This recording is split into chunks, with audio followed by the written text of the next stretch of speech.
Good morning, caller. Hello? Good morning. Yes, I have a question for the three of you all. Sure. Were any of you all ever brought up in a religious home at any point in your lives? Yeah, I was baptized in the Methodist Church. Catholic. Vic? No, I have no religious background. None whatsoever? No, we went to church a couple of times when I was like really little, but... Okay, so my question for the Catholic and the Methodist Sure. is something must have happened to turn you against God. No. I mean... No, because they actually baptized us when we were so little that we had no idea what was going on and everything else. But did you grow up going to church and believing? No, I never believed. I went to church because I was made to go to church. When I was old enough to investigate it myself and I researched the history of the Bible and everything else and realized what a man-made device that really was, I just realized then that, you know, I was right all along, that there was nothing out there. But you know, one thing about, I think there were like two callers before me, the one that was called in about the Bible, you know, and that right. some of the things weren't true or whatever. You have to understand, the Bible was not some, you know, mystical book that just appeared on the earth. The Bible was written by humans, you know, who were inspired by God at different times. It wasn't just some book that just appeared, you know, already written. So, of course, you know, then King James changed things to the way that he wanted them changed. But the basic, you know, the basic point of the Bible, which is, you know, Jesus is the Savior and telling us, you know, what's going to happen, you know, all that has stood the test of time. No, well, the Iliad's older than that, and it stood the test of time. Yeah, and Plato's Republic has lasted without the additions and censorship that the Bible's gone through over the years. Well, and what would you... yeah, the Bible has evolved. Yeah. Evolved from monkeys, right? But no, the point I was getting ready to... Matthew says that there was a prophecy that the Messiah would be a Nazarene. And there is nowhere in the Old Testament do they use the word Nazareth or Nazarene. What would you say to something to that? Okay, what I would say to something like that, again, is the Bible was written by humans.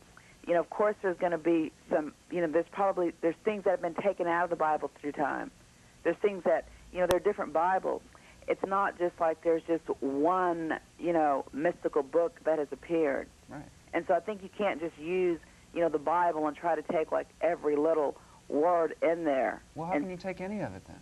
Yeah, where do you draw that dividing line? What knife do you use to cut off and say this is fact, this is fiction? Well, you know, I think it comes through, you know, a lot of it is through faith. Some things in the Bible you can't just take literally. Faith. Yeah. And that's the one thing I could never give, is that blind faith. And only one book ever talks about Jesus, and that's the Bible. I mean, if you don't have anything else to collaborate with that, you're starting out with the tautology, which says it was written by people inspired by God, but what God, the only evidence you have for that God is their writing. So it's a self-fulfilling tautology, so to speak. Well, you know, I just think it seems like, now I don't know about the third one, the guy that says that he never went to church, you know, but like for you two, the Catholic and the Methodist, I mean, it seems like if you know, maybe you really didn't go to church and develop, you know, a faith, because it seems, or something must have happened, you know, to turn you against God, because it's just not likely. It seems like that you three would just, you know, walk around on this earth, not feel, I mean, what do you do for hope? For hope? Hope has nothing to do with religion. Hope is just an inner thing. And it doesn't prove that God exists. I want to say also, though, that I was a strong believer. I was bought hook, line, and sinker. I went to a Catholic school for about 9 years and went to church twice a week for about 9 years. And up until about the 6th or 7th grade, I was pretty much hooked. And when it was a private Catholic school, and they had all the other classes that we went to too, as well as an hour of religion class every day. It was about 7th grade that they started teaching us physical science. And I immediately had a big problem with religion because of this, and actually it was religion's problem. We would have an hour of religion class where we were taught that the world was created, along with the universe, in 6 days by a God. And then we went into physical science class and learned a little bit about something called evolution and the real age of the Earth. And no, in science, in physical science class, even in that Catholic school, they did not try to say the world was only about 6,000 years old. And they also educated us about something called the experimental method. And I put my hand up and said, well, what about God? Do we need to prove that God exists? And the teacher said, no, God is exempt.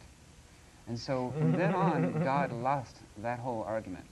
And he's never come around to argue against it. Okay, caller, we're running out of time, but You got anything else you want to say? No, no. I do appreciate you calling. You have a good day. Thanks. Take care. I have to jump in here. Sure, go ahead, Arlo, quickly.